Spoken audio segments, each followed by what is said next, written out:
Alright, cool. So today we're going to be doing some back testing. We're going to be back testing the IFVG strategy that we use on the Telegram. The one where I report my trades from. Literally the strategy that I use day in and day out. One trade a day strategy. So we're going to be doing that today.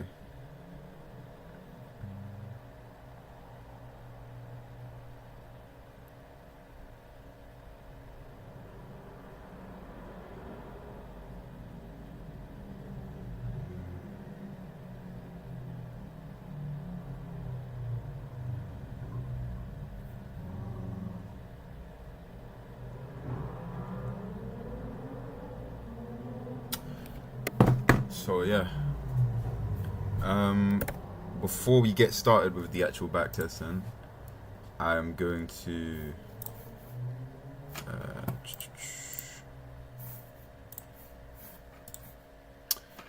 run through the strategy itself, just because I feel like a lot of people might not know about it and know what it kind of consists of. So that's what we're gonna get going with. So yeah, this is FX Replay. It's a paid for service that you use to back test your strategies. You set a time to start and a time to stop. So for example, we're doing July through till the 31st of July. So 1st of July till 31st of July. And we're going to back test that whole month in 2024. As you can see, it's live data. You can go down all the way to 1 second. And you can fast forward time. You can enter trade entries just like this. You place order, increase 1%.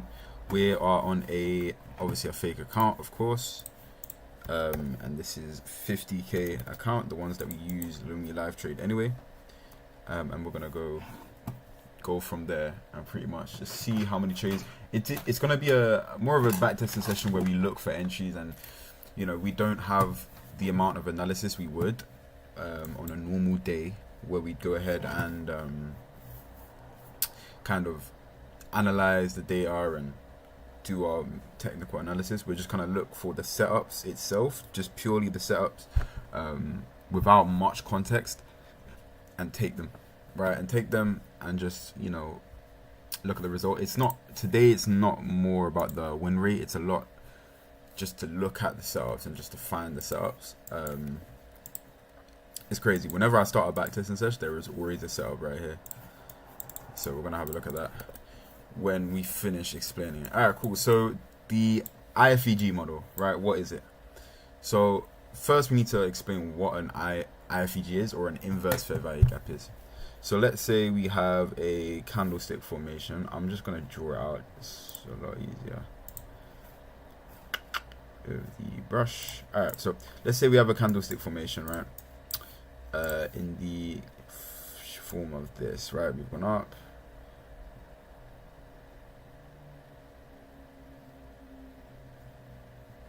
right? So that's the formation. We know that a fair value gap looks like this. I'm going to draw one out quickly. Right, it's a 3 candlestick formation where the bottom of the top candle does not overlap with the top of the third candle. So literally exactly like this, right? So this candlestick formation, you can clearly see the gap is right there, right? Usually this is how candlesticks look. So an example of that is right here, right? You can see, let me find a better example. Here we go. So let me highlight it. This candle right here demonstrates exactly what a fair value gap is, right? You have the bottom of the top candle and the top wick of the third candle, and you can see that small gap in between is what you call a fair value gap. A fair value gap is based, I'm not going to go into major details, but it's a form of liquidity. It's basically an imbalance in the market where there are a lot of orders that need to be filled there. So whenever price trades back into it, a lot of the times we see it reject.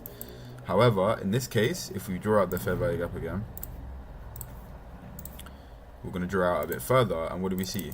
Well, we actually see this candle closes above the fair value gap. It closed above it. That is what you call an inverse fair value gap.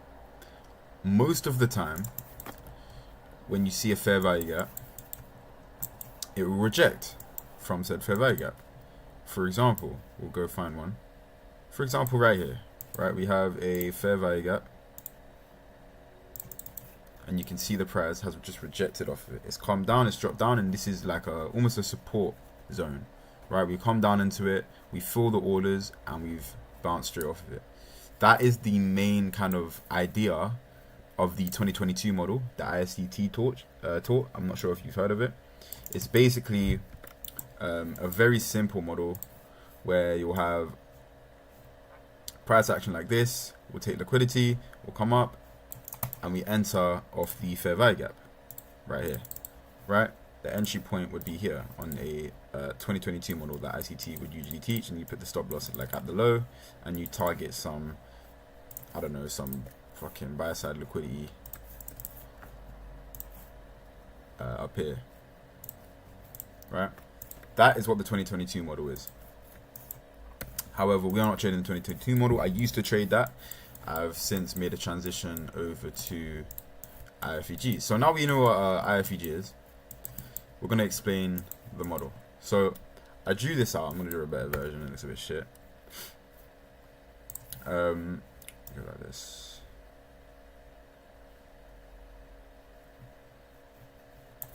There we go.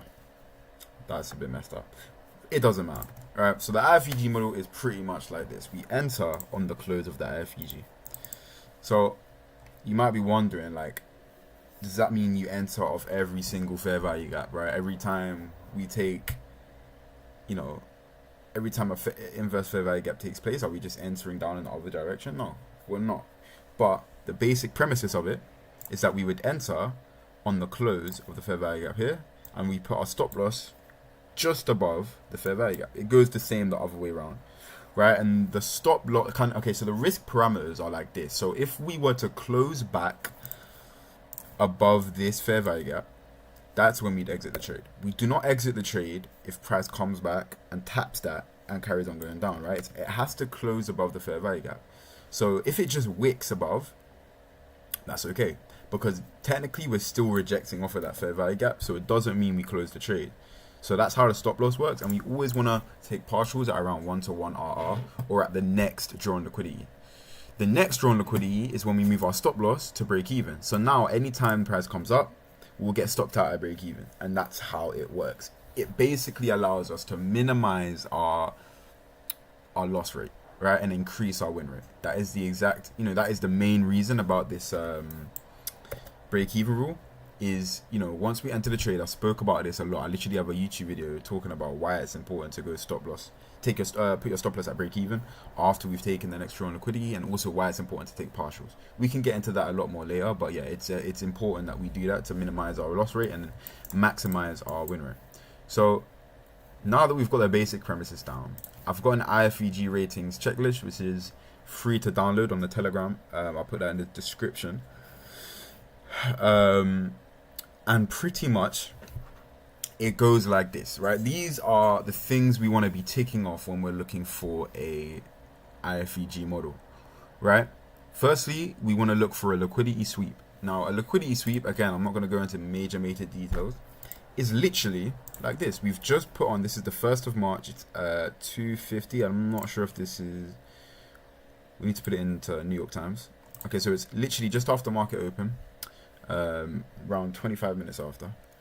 And a liquidity sweep is when we drop below equal lows, right? Intermediate term lows or highs, any sort of buy side or sell side liquidity, any high, any low, whenever we sweep it and instantly move up the other way like this, right? You see this kind of V shape, that is a liquidity sweep, right? So the market needs liquidity to move, right? You'll see, if you kind of look into how the market moves, you'll see a lot of this,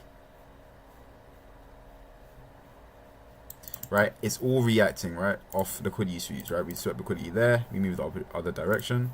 We swept liquidity here, moved the other direction. We swept liquidity here, moved the other direction. It's that's how the market moves. We need liquidity to fuel market price action.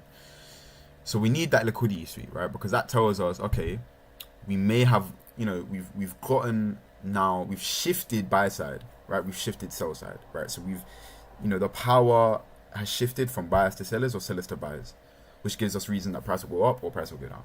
You understand what I'm saying? So that's why we need a liquidity sweep.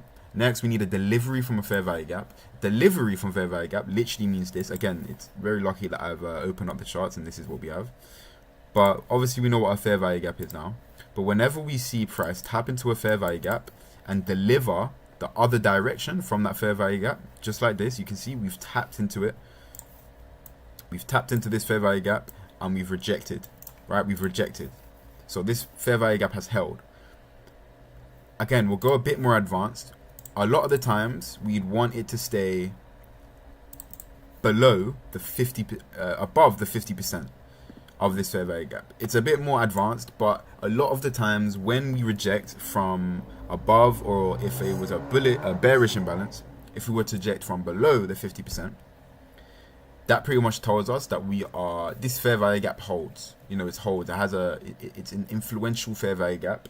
And it means that we are potentially going to reject. If we start kind of dabbling inside, below the 0.5, in this case in a bullish fair value gap, it could mean that we would close and we can continue moving down and we'd end up inversing this fair value gap. So, a delivery from a fair value gap. Having a delivery and a liquidity sweep is what would lead towards an A+ setup. Now, we only need one of these things. Having both is an A+, right? To have an A+ setup, for me, you have to have the majority of these things, and some other things as well. But yeah, you'd have to have a liquidity sweep or a delivery, right? One of the two. If you have both, that's great. Next, we need momentum. Momentum, again, it has to have. If there's no momentum, it's a no-brainer that you do not take the trade, right? So momentum pretty much means if we've got an inverse, so let me just put it like this. These candles here are high momentum candles. That means the candles have a lot of volume and they got from point A to point B in a strong push, right? You can kind of see it a lot more in live time, but you can see that candle has a lot of volume as well, right? And you can also see it didn't wick like crazy like that. It didn't go all the way down there, then come up, because that wouldn't be high momentum. The momentum was a lot to the point where it didn't wick down much, right? That's what high momentum candles mean, right? Pretty much. So whenever it inverses the fair value gap, kind of like this, right? I'm just going to use this as an example. I'm probably going to take this trade later. But this fair value gap, you can see it pushed straight through it. It pushed straight through it, and we took, and we inversed the fair value gap, right? With strong momentum and volume. So that's that. Next, we've got premium and discount. And I've put next to it short term. So the reason why I've put short term, I'm sure a lot of you already know what I mean by premium and discount. Pretty much what I mean, if you don't know, right, I'll use a Fibonacci retracement tool, which is what we use to determine premium and discount. You just go into here, and then you usually press on it, you go into the settings, and you delete all the other levels other than the 0, 1, and 0.5, and you can change it. I just changed it to all black. Obviously, there's many other levels. If you're more advanced and you like using Fibonacci retracements, you can put in the point 618, which is a very common retracement point, or to the 0.75, which is an even more it's like a deeper retracement. For now though, we only need to focus on the 0.5, because anything above the 0.5 is premium, everything below the 0.5 is discount. Simple. So we want to be buying in the premium and selling, we want to be selling in the premium and buying in the discount. As simple as that. So when I say short term, I mean short term, right? So this could be the 1 minute time frame, or just a price leg that had just developed. So for example, an example of that would be this here, right? So this is a short-term price leg. As you can see, we are in the premium. Actually, no, to be fair, let me show you what price leg I'd usually use. I'd use this price leg from this swing high to that swing low. We'd be in the discount even if we close this fair value gap there, right? When we talk about long term, which again is also on this, so we have premium discount and long term, so it's part of the same kind of thing, but it's important that we have at least one of the two. Long term's probably, you know what, context. I'm not going to say one of the other is more important. It's all about context. So long term could literally be, it could literally be the daily time frame. I could literally be talking about this daily range. That massive daily range, we're clearly in the premium. With an index future, we're going to be in the premium a lot, especially when it comes to looking at the daily range, right? Because it's an index. We're up around 10% per year, so we're always moving up, right? We're always increasing. But you know, I wouldn't usually use that kind of range anyway. A more realistic range would be on the 1 hour from this. Yeah, this is more realistic from this swing high. That data high, by the way, we'll talk about that another time, because there's a one setup for life that my guy Dodgy taught me. Very valid trader. But yeah, that's a data high. But yeah, from that swing high to that swing low, you can see we're dabbling in the discount. Just gonna delete these, bro. We're dabbling in the discount, right? So you can see in some areas we may be in the premium on the short term, but we are in the discount in the long term, right? So there we go. That's a basic description of what I mean by that. Moving on, we've got singular fair value gap. So when I say singular fair value gap, in this case, you can see here we've got two fair value gaps back to back. If we were to close both of them at the same time, it's okay. However, we cannot, enter a trade here, for example, because we've got one fair value gap, we've got another one above. More or less, we've already tapped into the other one. So that gives it reason for it to reverse, because we could easily reverse from this fair value gap and reject off of that and continue pushing down, hit our stop loss, lost money. You understand? So it has to close above both of the fair value gaps. It needs to close above that. Otherwise, the trade is invalidated. So when I say singular, you can see 1, 2. So that's 2 minutes. If we go onto the 2-minute time frame, boom, you can see that's combined into now one fair value gap. So we need to either use the 2-minute time frame to enter the trade, or use the 1 minute, but just make sure we're closing above both the fair value gaps. Simple as that. Right, we need a good draw on liquidity. Now, draw on liquidity is basically a point at which price can draw to. A point that price has a reason to draw to. So, for example, right here, we've got a high inside the fair value gap. The fair value gap in question would be here. You can see. So that's called a protected high. That's a very important draw on liquidity. So I'm just going to label it PH because I can't be able to type protected high. So that's a very important draw on liquidity. So we need to have one of these or a high like this here or this here. We need to basically have a target. We can't just enter a trade not knowing where it's going to go. A lot of the times you will know. You could also class this as LRLR, so some good liquidity, low resistance liquidity range. So it's important that we understand that where the price is going, what are the potential draws, rather than just entering a trade without knowing where we're targeting in that sense. We then need bias. Again, bias kind of relates to the draw on liquidity. We need to have bias. So, for example, one that I like talking about is figuring out your daily bias. So, a lot of the times, this is a very simple way of figuring out your bias for the day. So, these wicks determine the highest and lowest point that price got to within that daily range or within that daily time frame. So, for example, on Thursday, 20th of June, 2024, the highest price got to was up here, and the lowest price traded to was there. Now, the day after that, whether or not so to figure out your bias of that day, technically, this is like a theoretical way of just kind of easy way to know, okay, are we bullish, are we bearish, right? Technically. We're not going to use this one, we're actually going to use this one. So you can see this is the lowest that price got to on this day. The next day, we closed below the lowest point that the previous day got to. So whenever we close below previous day lows, on that day, on the next day, we're bearish. If you understand what I'm saying. So today, for example, not actually today because we're back testing, but on the 1st of July 2024, we would be bearish. That is because yesterday we closed before PDL, previous day low, meaning that we are bearish for the day. Now, obviously, a lot more goes into bias. For example, are we in premium or discount? So, for example, right now I'd use this range. So this range here, you can see we're in discount. So I could potentially take longs from down here. I could definitely take longs from down here without a problem. And then also, like, you know, we could target these fair value gaps, untapped fair value gaps, which means they haven't been, you know, messed with yet. So price can be drawn to that quite a lot. Again, this is the 4 hour, we're on an index, so price does move, tend to ignore these fair value gaps. So you can see how these very large momentum fair value gaps, is what I like to call them, have been tapped into both times. We closed below a 4 hour fair value gap not too long ago. So it's just one of these things that you kind of have to make your judgment. I'm not going to make that judgment now just because I'm explaining it, but when I say bias, this is what I mean. Where do you think price is going for that day? What is your direction? Always have a stance. Never just not know. Always say, okay, I'm bearish for the day. I'm only looking for longs. Okay, because you can never be wrong, because even if you are wrong, you haven't lost any money because you haven't entered any trades that you weren't happy with. All right, so we move on to obvious fair value gap. Now, this is a big one, right? This is a big one. I don't really think people struggle on this one because it's a very simple concept, but it's a very important concept. Okay, so I'm going to use this for example. It's not the smallest fair value gap, but basically we want to make sure that the fair value gaps we're taking are of decent size. To the point where if you were to stand 10 feet away from your screen, would you be able to see that fair value gap? Yes or no?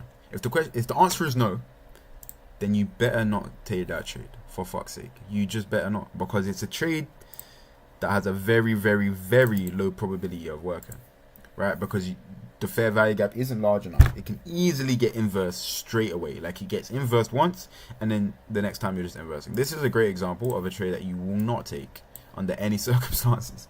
And if you do, you're an idiot and you will never make it in trading. It's as simple as that. Do not take a IFVG model if the IFVG is this small. Simple as that. And I'm not going to go too much into it because then it just gives people a reason to actually take one. It's not smart. It's stupid. 9 times out of 10, it does not work.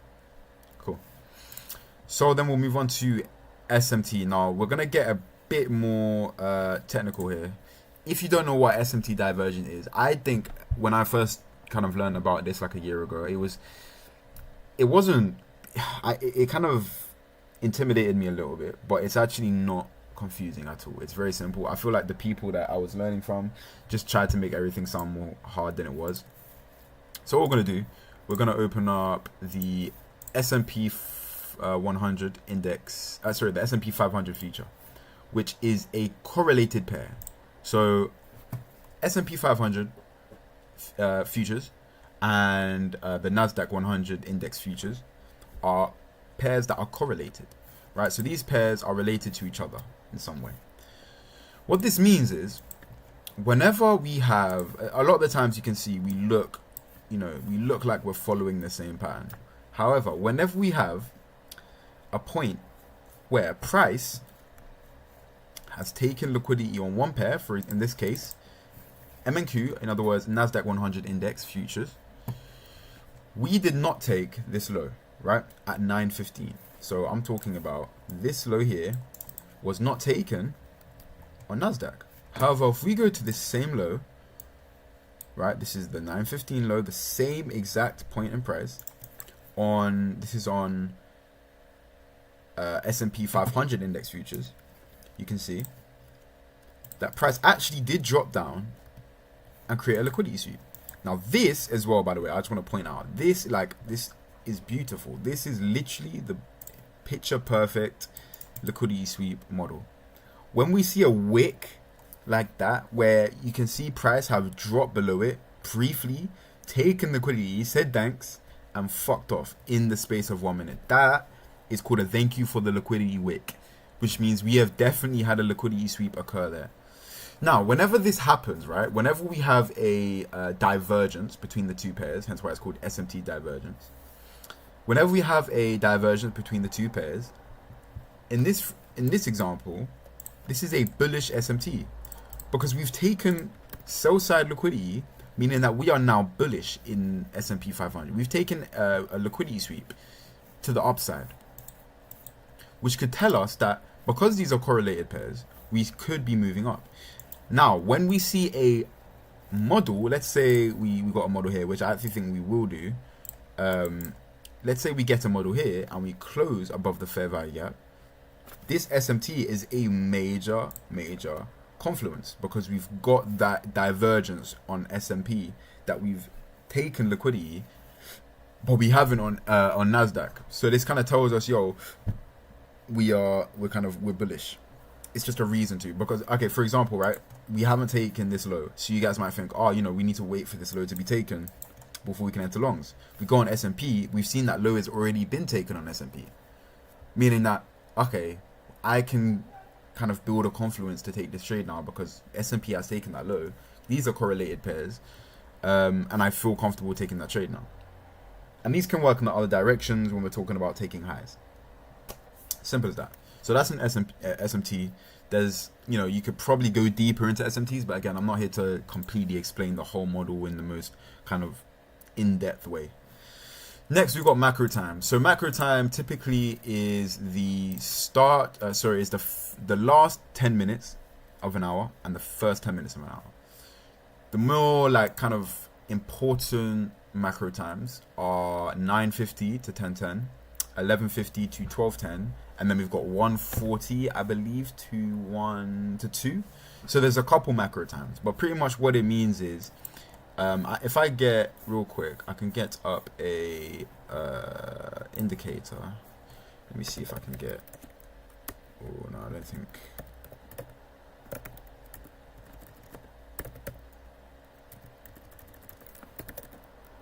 No, I can't get one on FX replay. But you always see within these macro times, 9 times out of 10, price will always draw liquidity. It will always sweep. Always look to sweep liquidity, right? Price action is a lot more kind of like this, right? We usually see a very decisive move in price action to go hunt liquidity. That's all I'm going to say. Trades during macro times are more valid than outside macro times. It's kind of like a golden zone, right? You want to be taking trades within these times, right? Time and price are the most important things when it comes to trading. And then last but not least, we're going to talk about V-shaped recovery. Now, a V-shaped recovery is pretty much this, right? This is not the most clean one, but it's literally that. When you see a V-shape, it's not doing all of this. So we haven't gone down and then up a bit and then down and then up and then inverted. Which again, that is still on the right trade to take, depending on, you know, the other confluences. But 9 times out of 10, sorry, not 9 times out of 10. Typically, whenever we see a V-shape, that is a higher trade setup. A higher percentage chance that the trade will work. So we're done with that now. We've spoken about the IFVG model. Again, that is, you know, your 5% there if you've listened to this the whole way through and you've kind of taken notes and you've listened and you've understood it. Right now, it's time to backtest to understand, because I promise you, like, knowing this and understanding this is literally 1%. 1% of, you know, kind of what you need to know and the experience you need to have in the markets to be able to take trades lifetime and be consistently profitable. Okay, so now we're going to get to the actual backtesting session and we're going to get straight to it. Less talking from me, hopefully. I've been fucking talking for you. I ain't even got a drink on me. But yeah, no, so this setup here that we've actually found, the one we just spoke about, is a potential. So we've got our liquidity sweep. We have our delivery from our fair value gap. Okay. We've got the delivery from discount, which sometimes is also a good way to build confluences. The delivery was from the discount, so we can be rejecting. So if I draw the fib retracement, you can see we got this delivery from underneath the 0.5 zone, showing us that was around the 618 zone, which is again a very important zone when it comes to retracements. We had our SMT on the correlated pair, you can see. Yeah, the fair value gap, we'd have to close above this for it to be considered a good trade. And then I'd say if we go into the 1 hour, I'd say we're desperately in discount. Especially if we look at this range as well. We're inside discount at the moment, so I'd be happy taking that trade in regards to that. We just have to get a nice kind of inverse. Break-even point would be at the next round liquidity, which would be that high, and then we target these.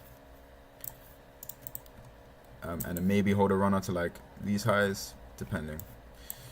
Not sure. And just to kind of look over the other ones, bias, discount, obvious fair value gap, SMT, macro time. It is during macro time as well, 9:50 to 10:10. And we've got a little V shape. So I actually like the look of this trade. So we're going to play price a bit more. So cool. We've got the inverse. A lot of the times we want to see the inverse happen like around here. But realistically, not all the time we get that. So we're going to go ahead and enter on. We're going to go ahead and enter here. We'll put our stop loss just below.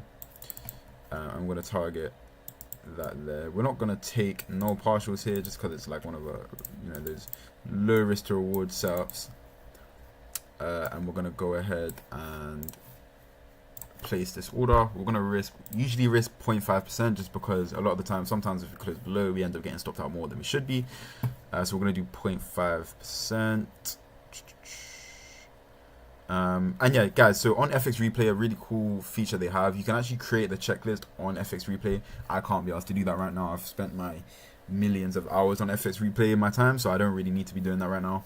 But yeah, they have a really cool feature where you can journal the trades, talk about what was good in the trade, what was bad at the trade, was it a good trade to take, and then after you have a log of all your journal trades, and you can look at the ones that failed, look at the ones that didn't fail, and kind of analyze that and see what needs to be changed.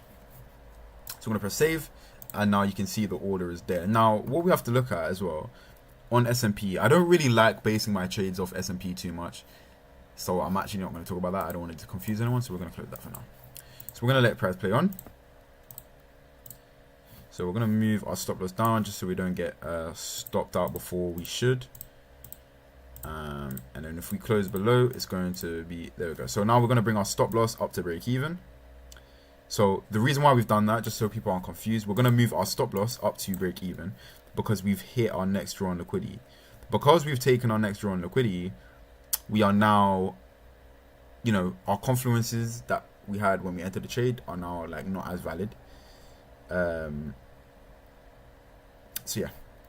By the way, just to show you how this works, we have our unrealized P&L here, and then our realized P&L, and then our account balance. So you can see we're 73 USD up. But this could very easily come down and hit our break even, but you never know. There you go. Again, like I said, I'm not going to take partials until we hit our TP, really. And there we go. That's unfortunate. Alright, realistically, in real time, I might even pull it back a bit, because in real time, now that I think about it, in real time, I'm closing my trade here. As soon as I see price start moving down a bit, I'm closing my trade. So, but yeah, there we go. So that's the first trade we took. That would have been a win. And now we move on. So this is the whole premises of our back testing. So we're going to look for trades like that. Nice little trade to start off. I'm going to go from there. So yeah, you can see it's 10:22. That's New York time. So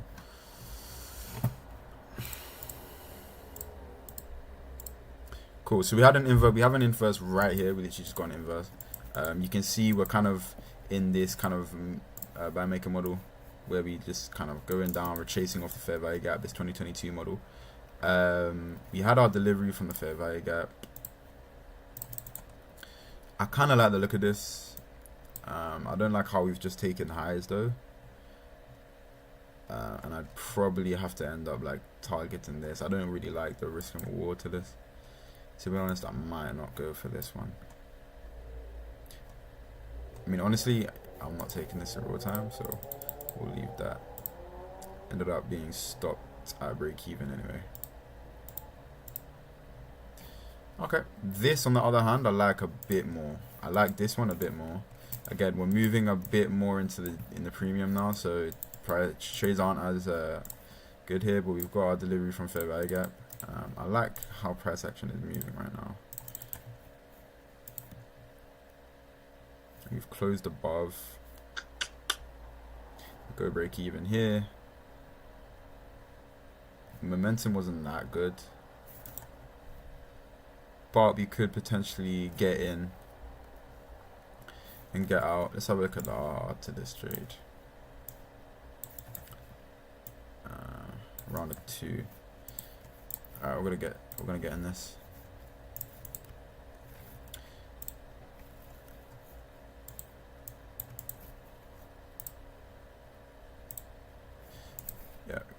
exit this. Alright, so that was a loss. Didn't have that much confidence in that trade, just because you can see we didn't have the greatest momentum. That's why momentum is very important. In that sense, we're getting a lot of choppy price action. But yeah, momentum is very important, guys. Momentum is very important. Also, you'd rather a liquidity sweep than delivery, but it doesn't really matter in this case.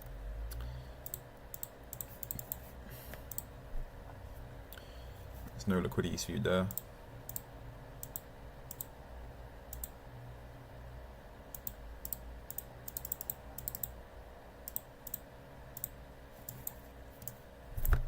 There we go. So you can see the bias is correct.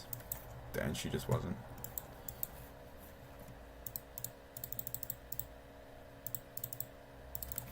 Cool, so we've taken a lot of buy side liquidity now, and we're tapping into some old fair value gaps on the 1 minute.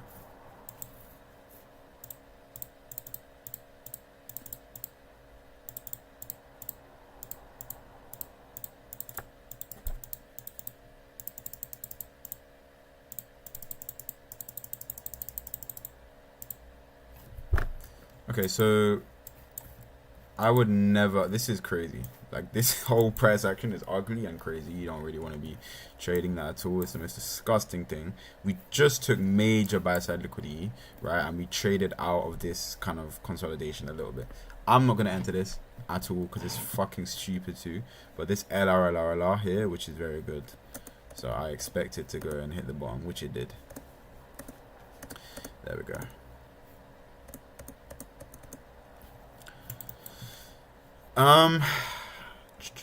I like this inverse, right? Because we just came out of a consolidation and we've still got, yeah, major highs above. And I like the momentum. But then we have tapped, yeah, we're not going to enter this just because we have a lot of imbalances below. Yeah.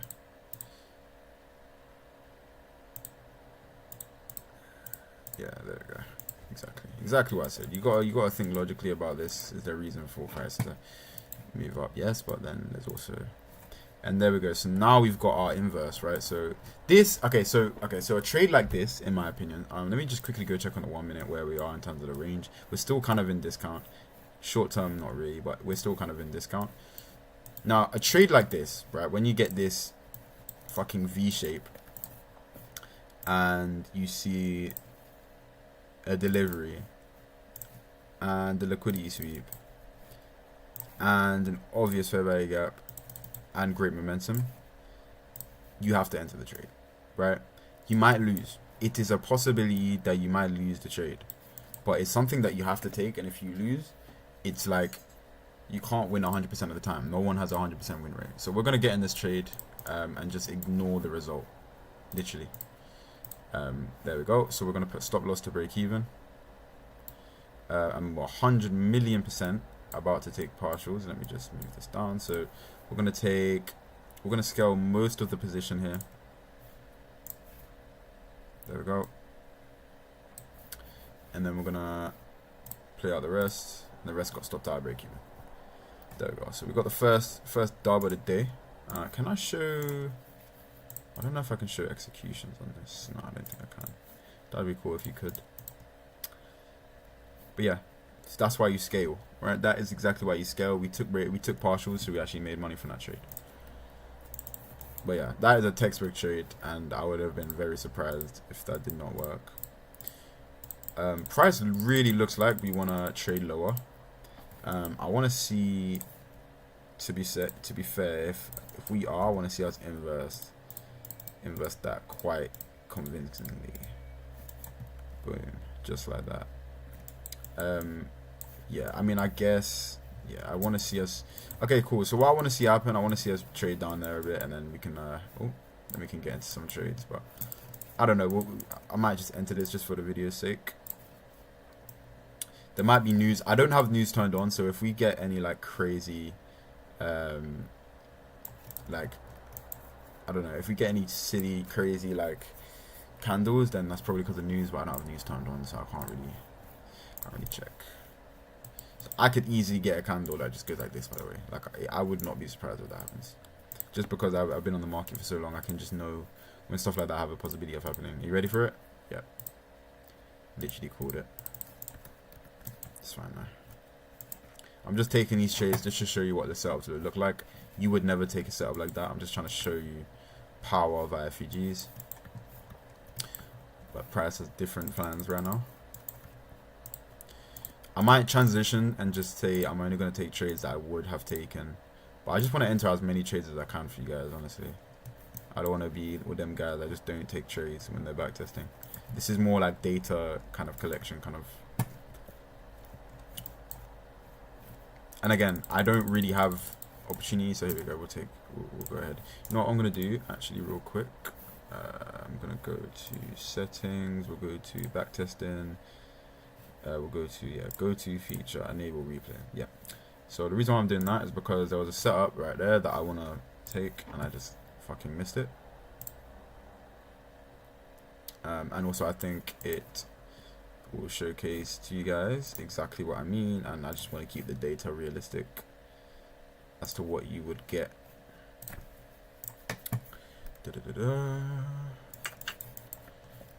Alright. Where is that setup?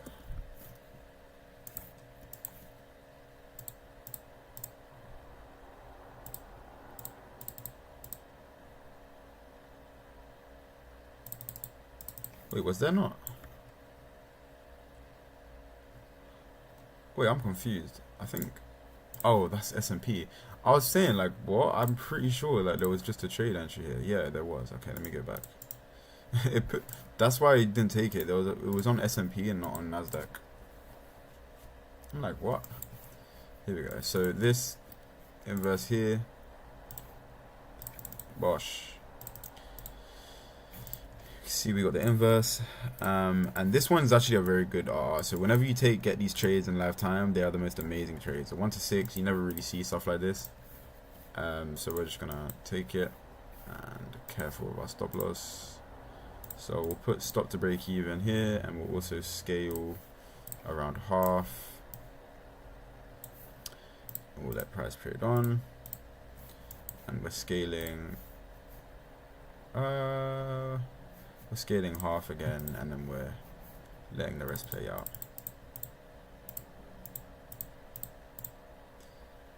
And once we've gotten to like here, we want to, if we see it close above that high,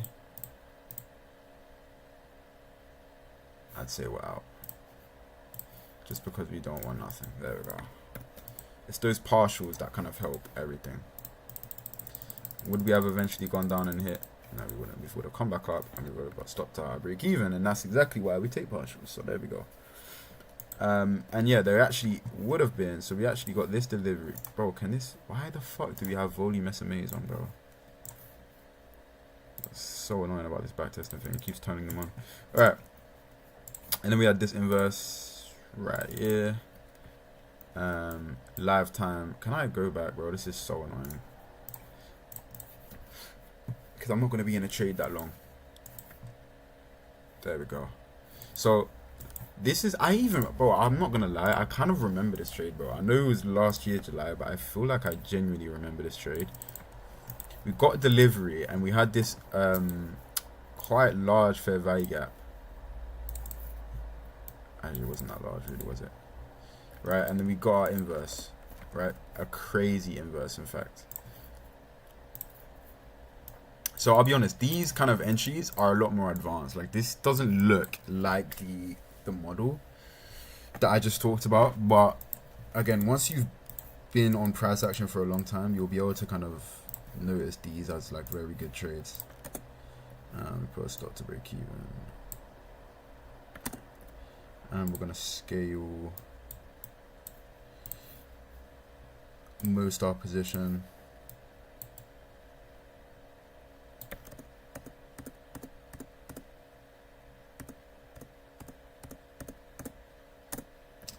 Stop that break even. There we go. We've had another delivery. I can't lie, price action in July was fucking beautiful, bro. I won't lie. So usually, by the way, I just want to make this clear. 1 trade a day is what we usually take, and what's what we usually see. I mean, there's a lot of days where we'll get a couple good entries and but You shouldn't even know that, right? You should take a trade, take a good trade, right? Do not take any dumb trades. If you can't take a trade, do not trade. As simple as that. And when you do take that trade, whether it's a win or a loss, you hop off the charts and you go like make some tea or something, bro. We got another inverse. This one I'm not gonna take just because I don't really know what the price is doing. We've consolidated a bit. Oh, there's a lot of, so this is LRLR. So this is a good example of LRLR, low resistance liquidity range.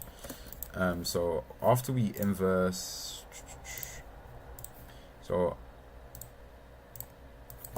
this fair value gap, we're looking at our jaws on liquidity, and this whole line of lows is major. This is major, and this is like a major draw on liquidity, and a lot of the times we're up from that. So we target like the low of that LRLR, probably even this, that 1-to-1.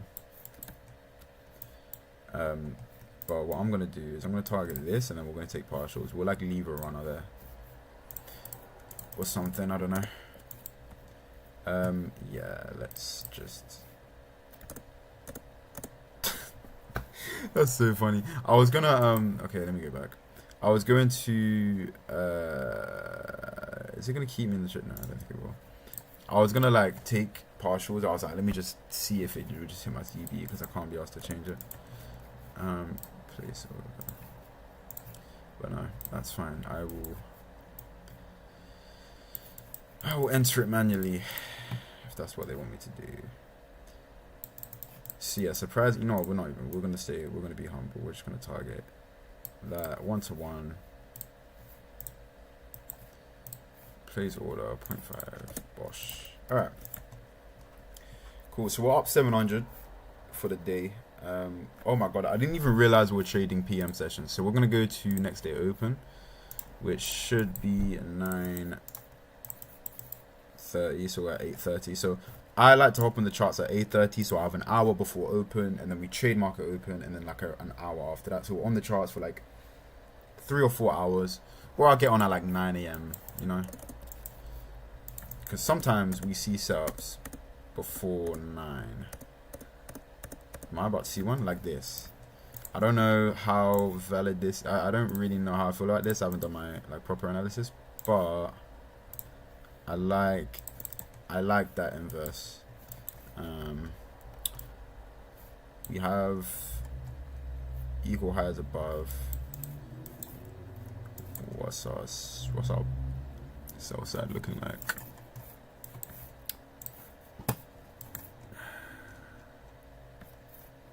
We're kind of in premium. I could see us reach. Can I though? Not really.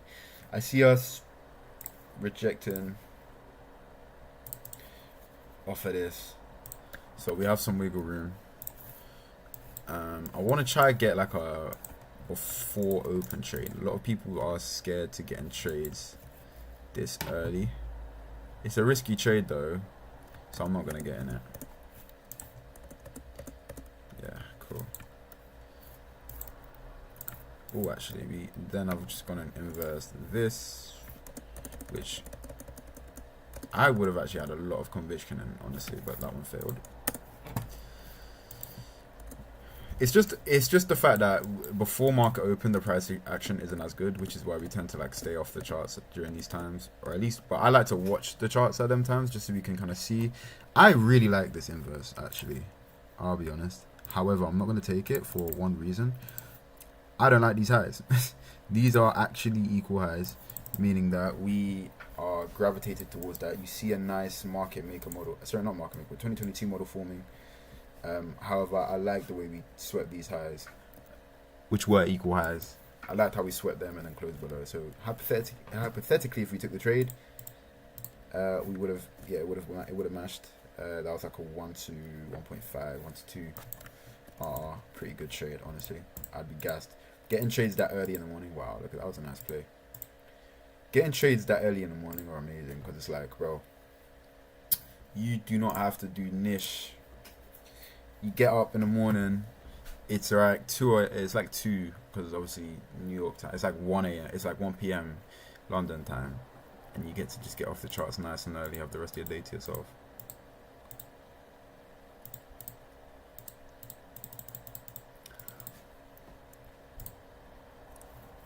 like the look at this. I still think so. The reason why I'm gonna take this one most likely is because, or am I? I'm not, because it doesn't listen to our rules really. I mean, it kind of does. We kind of got our liquidity sweep here. Listen, there's reasons why I would take a trade that you guys wouldn't at the moment, especially if you're just starting out. But it's like I can't really explain it, right? These equal highs are a massive reason why I really want to get in this trade. I don't like how we just took this protected high though. I'm not gonna take it. It's not a trade I would take in real life, so we're just gonna leave it. We'd be at break even. Would have stopped us at break even. So it wouldn't have failed, but it wouldn't have matched either. There we go.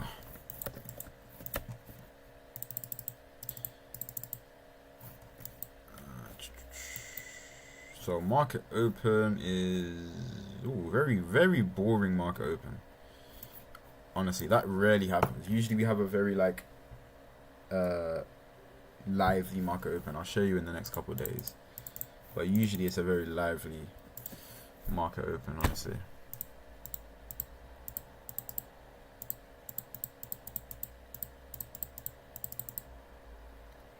Yeah, so this LRLR above, we're gonna go up and take them out fully. Yeah, there we go. Take out that LRLR. LRLR is important, man. You guys need to know what that is. See that? See that line? It's called trend line liquidity. What equalize above. So a massive rule within the IFVG space. Yes, you might see this inverse. You might have seen us take out these LRLR here. One, you've got equal highs here. But whenever you have equal highs above, like literally above, do not take the trade. It is a no-brainer. It's one of those things. You do not take a trade with equal highs above. I'm not even gonna go into it. It's a draw on liquidity. Price is massively drawn to these levels. So if you take a trade in the opposite direction, you're an idiot. Pretty much. And you would have failed this trade probably because of that. Price wants to reach them. Now, on the other hand, if you like the look of it, if you see a bullish trade, even if you haven't got a draw on liquidity or a delivery from fair value gap, you could decide, oh, I want to enter this. We've got equal highs above. We've actually got, am I on S&P? No, I'm not. We've actually got 1, 2, and then we zoom further out, 3 equal highs. So it makes me really want to take this. We just dropped down, tapped into the 0.5. Like, I don't know, man. I just can't take it because it's not part of my rules. So we're not going to do it.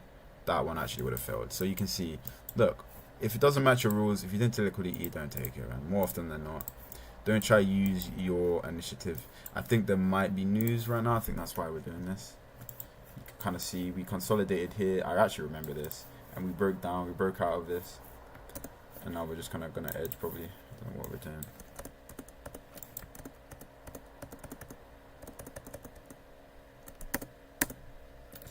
I like this short. I'll tell you why. Whenever we get a long move down, I actually kind of learned or looked into this recently. Whenever we get like a kind of even like a news driven push down, and you're thinking, oh, okay, we're going to retrace back to the 7.5 or the 6.18 or the 0.5 at least. We usually don't. We usually come back, tap into one of the fair value gaps and move down. That's usually what we see.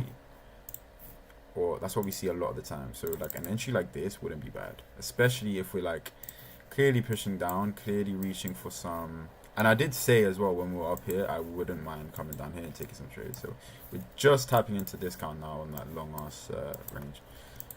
I don't know, I might go for it. I might go for it. I like the momentum, or do I? No, I don't. We're not going for it. Yeah, but you can clearly see we haven't had like proper setups yet, so there's not much I can really take. I'm kind of just reaching for them, telling you what is a possibility, what's not, and then ultimately not taking them because it doesn't match my rules. Again, you can go on the Telegram. I've got the checklist on there for free, so you can go ahead and look at that and just kind of use that as a guide when you're taking these trades or when you're trying to look for trades. So yeah, you can see this is a market maker model. We've got our consolidation, we've got our expansion lower, and then we've got our market maker models. I mean, our 2022 models on the way up.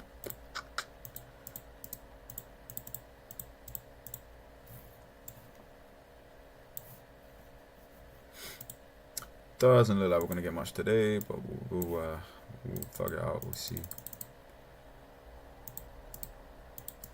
Crazy price action. Another thing that I say all the time, it's annoying how much I say it, but if price action is bad, don't trade. Just don't do it to yourself. There's no point. You're just gonna like blow your account or end up losing money. Like, look at this. Like, look how long. You can just see it's like reading barcode, bro. Look how long we've got triple equal lows. Like, we've got crazy wicks everywhere. Just don't bother. Look at this long ass wick. It might have been used around this time, so we're just chilling. We're not rushing. We're not losing money. We're just having fun. We're up 700. We are trying to take out these equal highs, and we finally fucking did after like 5 hours. And yeah, so how long have we been live for today? Not even an hour yet, to be fair. Okay, so we got a relatively okay inverse, right? We're delivering from a fair value gap. I'm gonna check the 15-minute because I feel like, okay, no, we're within a 15-minute. I'm just trying to make sure we're not closing above any fair value. We kind of closed above a 3-minute.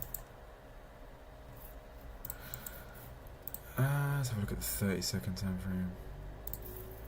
Okay, I mean, I kind of like this. We just took this high. If we didn't take this high, I probably would have got in, but we already took this high, meaning that, you know, things may have changed. We may have taken liquidity to the point where we can now swing the other direction. There's not much below. We have this kind of LRLR. These aren't really lows. These are more just wicks. There are triple equal lows below. There's reason to go and trade lower. Momentum to the up is very like prominent, so we're gonna chill. There we go. Thank God I'm a good trader. Fucking hell. I mean, if you don't know why I didn't take that, then it's like it's one of these things where you kind of just have to back test more, man. You just do. Like, at the end of the day, I've stated the reasons why. You just have to point it out. You have to be able to point these things out, right? So I've seen how these look like LRLR, but it's not really. They're just a bunch of wicks. They're not actually lows, swing lows in a row. So it's not really trend line liquidity. We're not doing this. So we're not going like, oh, what the fuck? We're not doing this. And then that's like, it's not a trend line. It's literally just a move up with many, many wicks. Or large ass wicks. And then also I saw that this kind of price leg is very momentous. We have a lot of momentum moving up. We've had really disgusting, and not even disgusting, right? I wouldn't call it disgusting. We've just had confusing price action where market doesn't really know where they want to go. And then on top of that, you know, this long kind of momentum candle doesn't really, the fact that we took this high, or not even, I wouldn't really class it as a high, but that's where I would have gone break even. The fact that we kind of just broke that before our entry makes me think, nah, I don't want to take it. We could easily reverse. It's just one of those things, man. If it was on the 32nd, we could have got in here. We could have got in here. We would have gone break even, stopped at break even. So either way, you know, either way, we would have got the same outcome. We just didn't enter a trade. It's now 1, so we're moving into PM sessions. So it's currently 6 at night, so I probably wouldn't be trading anymore. So we're gonna go to next day open. I want to show you. Oh no. I want to show you like a real 9:30 open. We'll do a bit longer, then we'll hop off for the day. Done a bit of back testing. Took a couple trades. Obviously ended positive. I'd hope so. Wouldn't really have a back testing session if we weren't confident in the trades we take.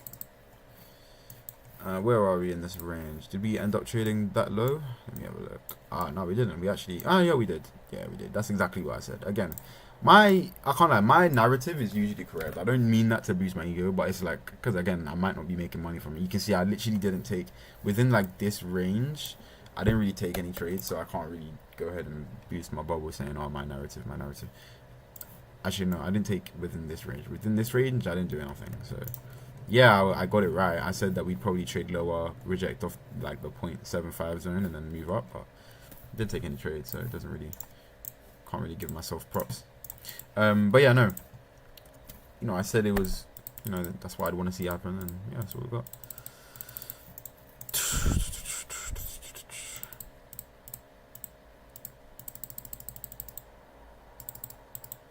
So We're about a couple minutes from market open, and I want to see some proper price action.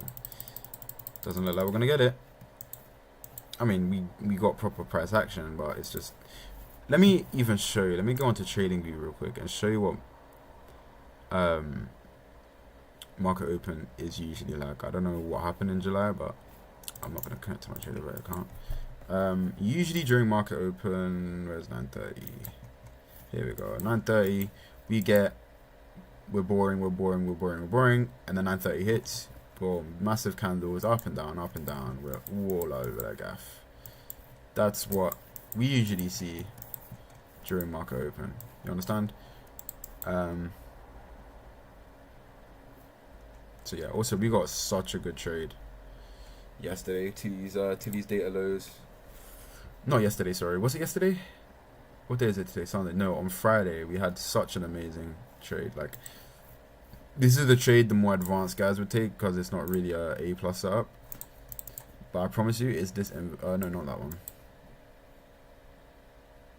It was this inverse to the data lows. Whenever you see data lows, bro, take the trade, man.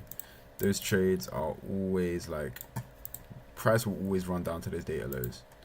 Always. We come down. I think I actually got stopped at a break even just because I got really unlucky with like my entry. I got a bit of slippage, a bit of slip, very annoying. Where you enter there, calm, we come down. We've got us like really respecting these fair value gaps. Really nice. We've inversed and we've hit the data lows. It's like a 1 to 3.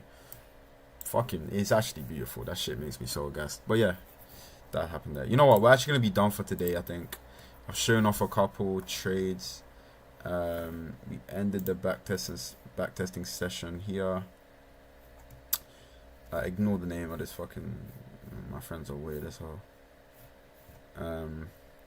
So yeah, we had a 66% win rate. I mean, we only took what, like 3 trades. I don't even know how many trades we took. We barely took any trades, so I can't really. You know, I'm not. Actually, no. To be fair, we did take quite a couple. 1, 2, 3, 4. Took 5 trades. We lost 1, I think. Or lost 2, something like that. I mean, I'm sure if we took more, win rate would have increased by a lot. But yeah, man, simple. That's our backtesting session.